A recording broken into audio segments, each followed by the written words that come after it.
আজকে তো সকালে ঘুম থেকে উঠে আমাদের পালানে চলে এসেছি পাটকাঠি নেওয়ার জন্য।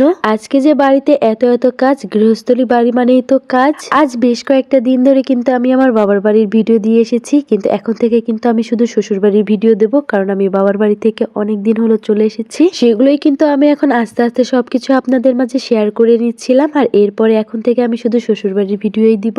আজকে তো আমাদের প্রায় 4-5টার মতো জোন নিয়েছে, আর এই জোন নেওয়ার কারণটা হচ্ছে এখানে যে জৈব সারগুলো দেওয়া হয়েছে আমাদের পেঁয়াজের খেতে দিবে বলে। আর হ্যাঁ, মূলত এটা কিন্তু গোবরের জৈব সার, এটা নাকি জমির জন্য খুবই ভালো। এই মোটগুলো জৈব সার কিন্তু আগে একটা জায়গায় ছিল, সেখান থেকে কিন্তু তুলে এনে এরপরে আবার রোদে দিয়ে শুকিয়ে নিয়েছে। আর এই যে শুকানোর পর কিন্তু সবগুলো বস্তায় ভরে দিয়েছে, এরপরে কিন্তু সবাই একে একে নিয়ে যাচ্ছে। আমি তো মাঝে মাঝে ভাবি যে এত বড় বস্তায় করে যে এইগুলো নিয়ে যাচ্ছে, ওনাদের কি একটুও কষ্ট হয় না? ওনাদের কি ঘাড় মাথা ব্যথা হয়ে যায় না? সত্যি কথা বলতে সংসার জীবনটা অনেক বেশি কষ্টের, অনেক বেশি কঠিন। এই যে মানুষগুলো এত এত পরিশ্রম করছে, এইগুলো কিন্তু সংসারের জন্য। যাই হোক, এখানে কিন্তু আমার আব্বু বসে নেই, আমার আব্বু আর আমার ননদের ছেলে মিলেও তো কাজে লেগে পড়েছে।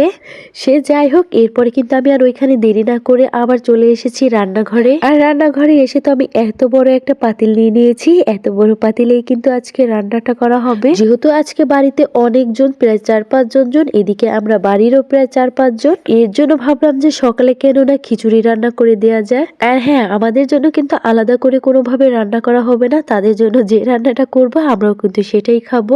আমাদের এইদিকে তো অনেকজনকে দেখেছি যে নিজেদের জন্য আলাদাভাবে রান্না করে আর জনদের জন্য আলাদাভাবে রান্না করে, কিন্তু যে মোটেও আমার এই জিনিসটা ভালো লাগে না, কারণ আমরাও মানুষ আর তারাও মানুষ। আমরা যদি একটু মজা করে খাওয়ার অধিকার থাকে, অবশ্যই কিন্তু তাদেরকেও একটু মজা করে খাওয়ার অবশ্যই অধিকার আছে। যাই হোক, খিচুড়িটা কিন্তু আমার শাশুড়ি আমা মাখিয়ে দিচ্ছিল। এত রান্না তো আমি নিজের হাতে কখনোই করিনি, আর হয়তোবা আমি কখনো পারবো না। এর জন্য বাড়িতে যখন অনেক অনেক কাজ থাকে তখন কিন্তু আমার শাশুড়ি আম্মাই বেশি করে, আমি শুধু একটু আগিয়ে জুগিয়ে দিই, এই আর কি। আমাদের এই দিকে কিন্তু জনদের মূলত 2 বেলা খাবার দিতে হয়, এর জন্য আমরা সকালে ভাবলাম যে খিচুড়ি রান্না করে দিই, আর দুপুরে ভাবলাম যে একটু না হয় মাংস রান্না করে দিব। আমার শাশুড়ি আম্মা তো আজকে রান্নার কাজে ব্যস্ত। এরপরে আমি আবার আমার শ্বশুর আব্বুর কাছে চলে আসি। এসে দেখি যে আমার শ্বশুর আব্বু গায়ে দোয়ানো নিয়ে ব্যস্ত হয়ে পড়েছে। আলহামদুলিল্লাহ, আমাদের গাভীর দুধ কিন্তু অনেক ভালো, অনেক ঘন। এখন পর্যন্ত কিন্তু ও প্রায় 5-6 কেজির মতো দুধ দেয়।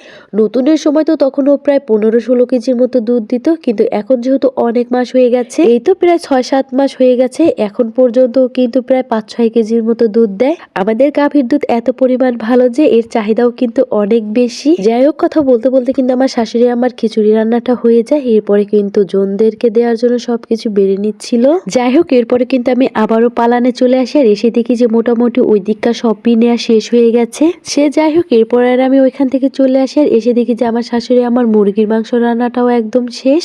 মাংসটা কিন্তু দুপুরে ভাতের সাথে দেওয়া হবে। তো আজকের ভিডিওটা এই পর্যন্ত, সবাই ভালো থাকবেন, আল্লাহ হাফেজ।